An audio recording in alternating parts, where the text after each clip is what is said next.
John Anthony Hartman here with iFatigue TV, talking to Daren Barefoot, who gave us a wonderful presentation yesterday about how can we go out and affect change in the world using all these social media and social networking tools. So perhaps you could give a quick recap of what you talked about yesterday and kind of tell us what directions you're headed in that direction. Sure. Yeah, well, I guess it was kind of framed around the idea of like wanting to do more good and thinking about what web technologies and projects exist in the very kind of micro, what work can you do in a few hours, right? Not necessarily building something, but contributing to a project, up to like huge, big projects. And a few I named are projects like called Nothing But Nets, or Give Meaning, or Nabur, which is N-A-B-U-U-R. And those are like, I call them pyramid schemes for good, because those are tools that are infrastructure to help other people do good, right? So, they're Give Meaning is project-based fundraising and that sort of thing. So that was kind of, and I wanted to talk about that because it's not necessarily my area of expertise per se, but Chris had asked me, as I think he asked a lot of speakers, Chris Perillo, what he wants, what I wanted to bring to the conference, and this is a conversation I didn't really think people were having at the conference over the years. This is my 4th year, so. Yeah, there was an interesting thing you made where you basically converted things into this currency you called Stacy's, which was based around a woman who apparently may be homeless in your neck of the woods, you were. So there's this woman named Stacy, is this woman who I often buy, when I lived in Vancouver, I'd buy a hot dog from a hot dog stand in downtown Vancouver, and there's this woman who sits beside the hot dog stand, and she sits there in part because people buy her hot dogs, and so I would occasionally buy her a hot dog, and her name is Stacy. So I thought, as a kind of thinking about how we can measure doing good, right, that the simplest way to do this would be to start with like a currency, and I call the Stacy one meal for one person, right? So, and that kind of became a basic currency to think about. Kind of, the whole thing's a kind of silly thought experiment, because I'm not a sociologist or economist or any of these things, but that was what I was working from. Well, there's a session we just went through a moment ago about open money. Yeah. And I kind of harkened back to your conversation about the Stacy's and how you kind of created a currency based around, a one-to-one giving, a one-to-one good, and started thinking in my mind about the, open monies and how that could actually, that sort of thing where, a philanthropic methodology for using that type of technology. Did you gain anything from? Yeah, it was a pretty fascinating talk. Michael Linton is the guy's name. He's Canadian, and it's a little difficult to get your head around, frankly, right? It's a bit tricky to do, but I like the concept in general terms, and I think there were a bunch of lines you can draw, I think, between various talks, and I think there's definitely a kind of connection between this kind of alternative currencies and that sort of thing. Yeah. So to change things up a little bit, so you just moved from Vancouver to Malta. That's correct, yeah. So what was that experience like for you, and what brought that change in your life about? So my wife and I, we work together. We run this business called Calculate Communications, and we do, content creation and web marketing, and that means like newsletters, and it means social media stuff. Anyway, so we have lived in Vancouver a lot of our lives, though we lived abroad in Ireland before, and after 4 years in Vancouver, we were kind of getting the itch to live abroad again. And so we lived in and traveled in Western Europe, and I know Malta kind of just barely qualifies as Western Europe, but it's a little more exotic. So we wanted to live abroad again. We wanted to live somewhere hot. Our one real requirement was reliable internet infrastructure, and Malta has that. Malta is this kind of great convergence of Africa, Europe, and the Middle East. It's right in the center of the Mediterranean, and we live a very different lifestyle. We lived a very urban lifestyle in Vancouver, and now we live in this tiny town of 800 people. It's got 2 shops and 1 restaurant, and we live in this 150. We live in a farmhouse older than my nation, which is interesting. 150-year-old limestone farmhouse, and so and it's been great. Actually, the one worry was that all our clients would abandon us when we traveled halfway around the world, but that hasn't happened at all. We've had lots of work. So you did a project a while back that touched a nerve with me, and I just want to say up front, I loved it. I thought it was wonderful. We do some work in Second Life. In fact, my day job, I do a lot of consulting, more business-to-business stuff.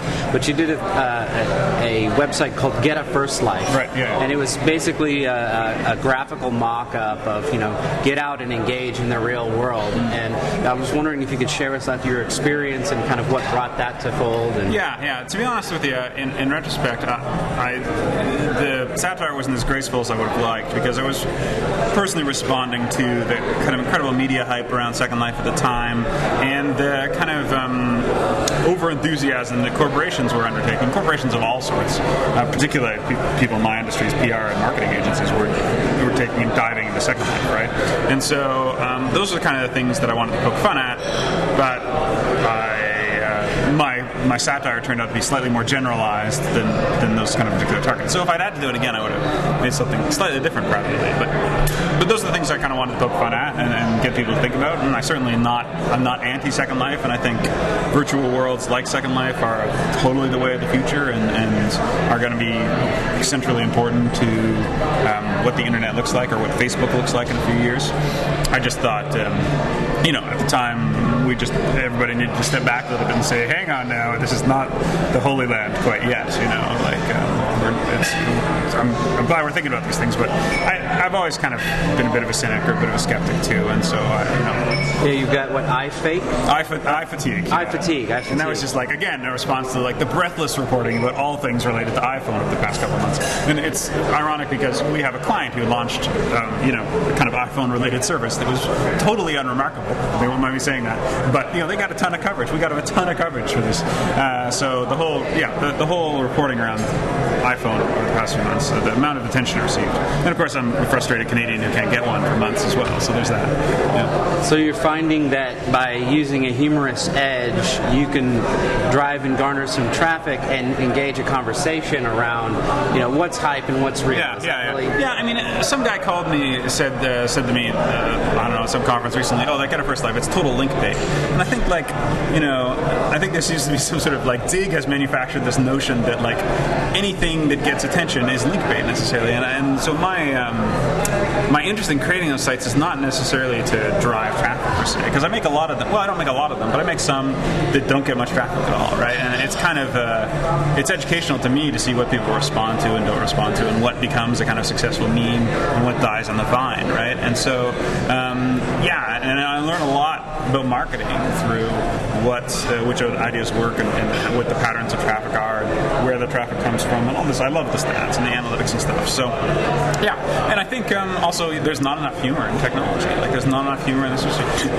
You heard I wasn't even here, but I heard about the kind of standard Gnomedex, Jeremy Kalpanis and Jason Kalpanis, and the kind of, somebody said to me, it wouldn't be Gnomedex until some grizzled old tech veterans were yelling at each other, right, about stuff, and I'm like, guys, just get over that. And that was kind of partially the inspiration for my talk too. I was like, can we just stop with some of the nerd fights and maybe think about things that matter more, And so yeah, I'm kind of inclined to be the sober second thought guy, I guess.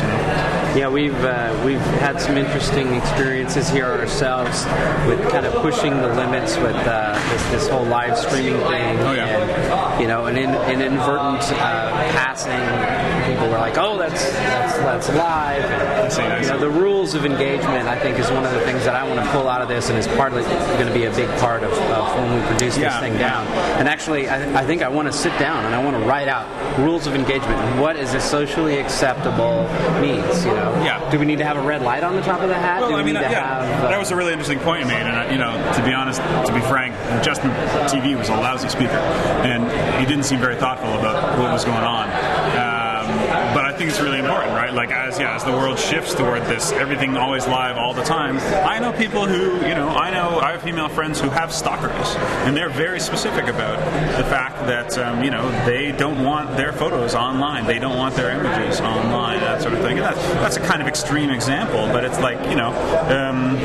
people have the right to, people have a sliding scale of rights with regards to controlling their own image in public space, right? And it's something we need to think more about, right? We've all got this kind of mad rush to document the universe, and in doing so, we need to, I think, stop and think about stop and think about these issues, and how to convey to people that yes, everything is live on the internet, or how.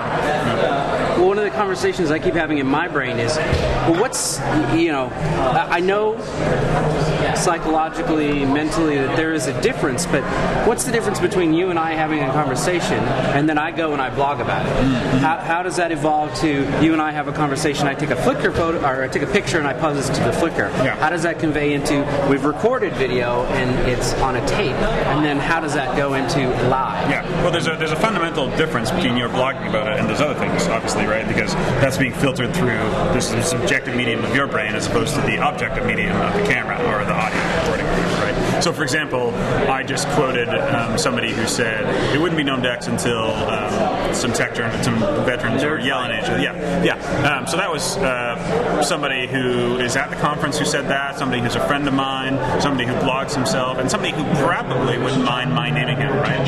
If I blogged about that or had this conversation and was aware that it was, But I want to respect his privacy in that regard, because he just said that to me he said that to me in a public space, and he didn't specify that it was private. But I have made the kind of, conclusion or made the assumption that it is private, right? So, they're complicated issues, I think. It's that human filter that we really kind of need to put those logic judgments in place to say, hey, now wait a minute. Yeah. This, when you blog about, if you blog about this and that camera wasn't there, you would know what you could and could not say. But the camera has none of those filters in it, right? So, Well, I just heard that we're about to start our sessions again. I want to thank you so much, Darren. Not at all. Thanks. And what's the URL to find you at? DarenBarefoot.com. Barefoot like no shoes. Yeah. Thanks again. All right. See ya.